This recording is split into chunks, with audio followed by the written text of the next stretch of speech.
the Third Reich, Hitler's accession to power, the Reichstag fire, the Röhm blood purge, the Anschluss with Austria, the surrender of Chamberlain at Munich, the occupation of Czechoslovakia, the attacks on Poland, Scandinavia, the West, the Balkans, and Russia, the horrors of the Nazi occupation and of the concentration camps and the liquidation of the Jews. But the fateful decisions secretly made, the intrigues, the treachery, the motives, and the aberrations which led up to them, the parts played by the principal actors behind the scenes, the extent of the terror they exercised, and their technique of organizing it, all this and much more remained largely hidden from us until the secret German papers turned up. Some may think that it is much too early to try to write a history of the Third Reich, that such a task should be left to a later generation of writers to whom time has given perspective. I found this view especially prevalent in France when I went to do some research there. Nothing more recent than the Napoleonic era, I was told, should be tackled by writers of history. There is much merit in this view. Most historians have waited 50 years or 100 or more before attempting to write an account of a country, an empire, an era.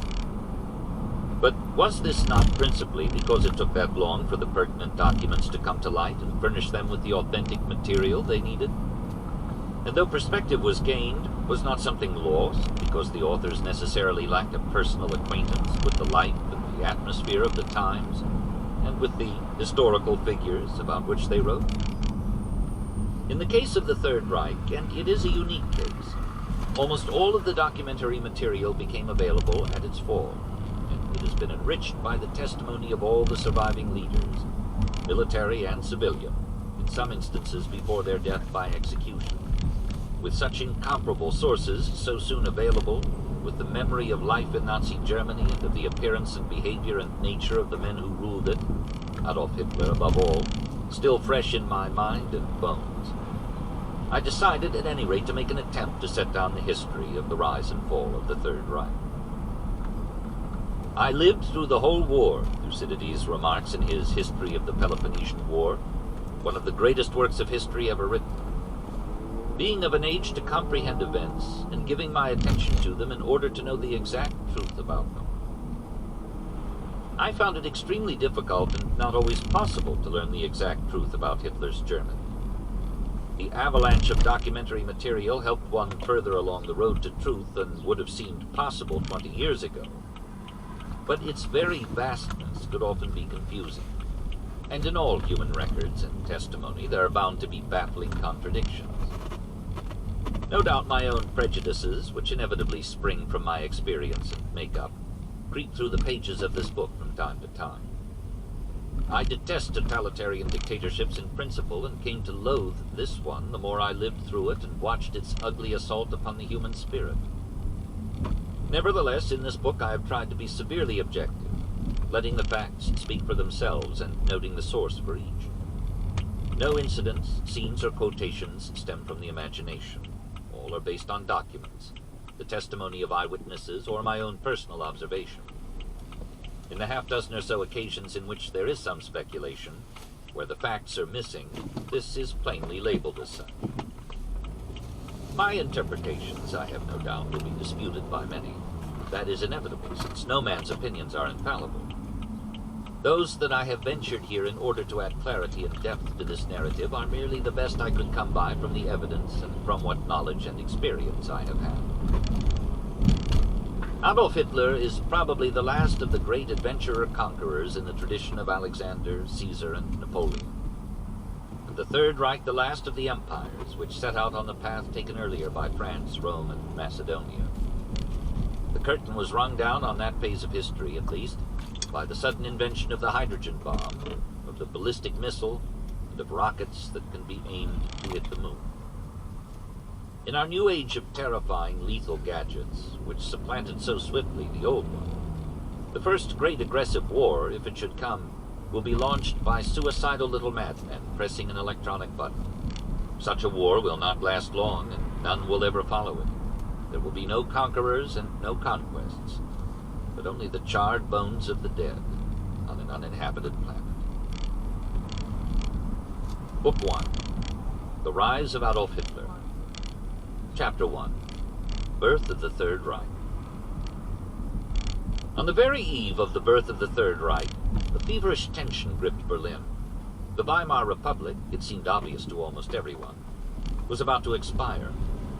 For more than a year it had been fast crumbling.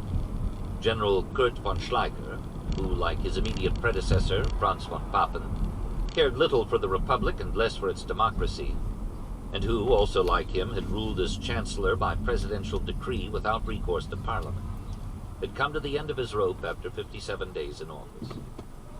On Saturday, January 28, 1933, he had been abruptly dismissed by the aging President of the Republic, Field Marshal von Hindenburg. Adolf Hitler, leader of the National Socialists, the largest political party in Germany, was demanding for himself the chancellorship of the Democratic Republic he had sworn to destroy. The wildest rumors of what might happen were rife in the capital that fateful winter weekend. The most alarming of them, as it happened, were not without some foundation. There were reports that Schleicher, in collusion with General Kurt von Hammerstein, the commander-in-chief of the army, was preparing a putsch with the support of the Potsdam garrison for the purpose of arresting the president and establishing a military dictatorship. There was talk of a Nazi putsch. The Berlin stormtroopers, aided by Nazi sympathizers in the police, were to seize the Wilhelmstrasse, where the president's palace and most of the government ministries were located. There was talk also of a general strike. On Sunday, January 29th, 100,000 workers crowded into the Lustgarten in the center of Berlin to demonstrate their opposition to making Hitler chancellor. One of their leaders attempted to get in touch with General von Hammerstein to propose joint action by the army and organized labor, should Hitler be named to head a new government. Once before, at the time of the Kapp putsch in 1920, a general strike had saved the Republic after the government had fled the capital. Throughout most of the night, from Sunday to Monday, Hitler paced up and down in his room in the Kaiserhof Hotel on the Reichskanzlerplatz, just down the street from the Chancellery. Despite his nervousness, he was supremely confident that his hour had struck. For nearly a month he had been secretly negotiating with Papen and the other leaders of the conservative right. He had had to compromise. He could not have a purely Nazi government. But he could be chancellor of a coalition government whose members, 8 out of 11 of whom were not Nazis, agreed with him on the abolition of the democratic Weimar regime. Only the aged, dour president had seemed to stand in his way. As recently as January 26, 2 days before the advent of this crucial weekend, the grisly old field marshal had told General von Hammerstein that he had no intention whatsoever of making that Austrian corporal either Minister of Defense or Chancellor of the Reich. Yet under the influence of his son, Major Oskar von Hindenburg, of Otto von Meissner, the State Secretary to the President, of Papen and other members of the Palace Camarilla, the President was finally weakening. He was 86 and fading into senility.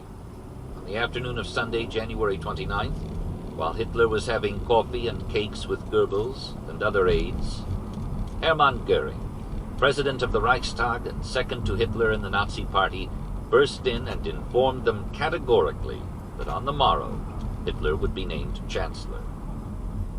Shortly before noon on Monday, January 30th, 1933, Hitler drove over to the Chancellery for an interview with Hindenburg that was to prove faithful for himself, for Germany, and for the rest of the world.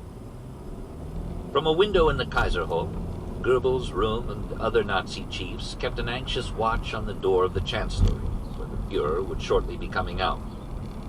We would see from his face whether he had succeeded or not, Goebbels noted. For even then they were not quite sure. Our hearts are torn back and forth between doubt, hope, joy, and discouragement, Goebbels jotted down in his diary. We have been disappointed too often for us to believe wholeheartedly in the great miracle. A few moments later, they witnessed the miracle. The man with the Charlie Chaplin mustache, who had been a down-and-out tramp in Vienna in his youth, an unknown soldier of World War I, a derelict in Munich in the first grim post-war days, the somewhat comical leader of the beer hall putsch, this spellbinder who was not even German but Austrian, and who was only 43 years old, had just been administered the oath as Chancellor of the German Reich. He drove the 100 yards to the Kaiserhof and was soon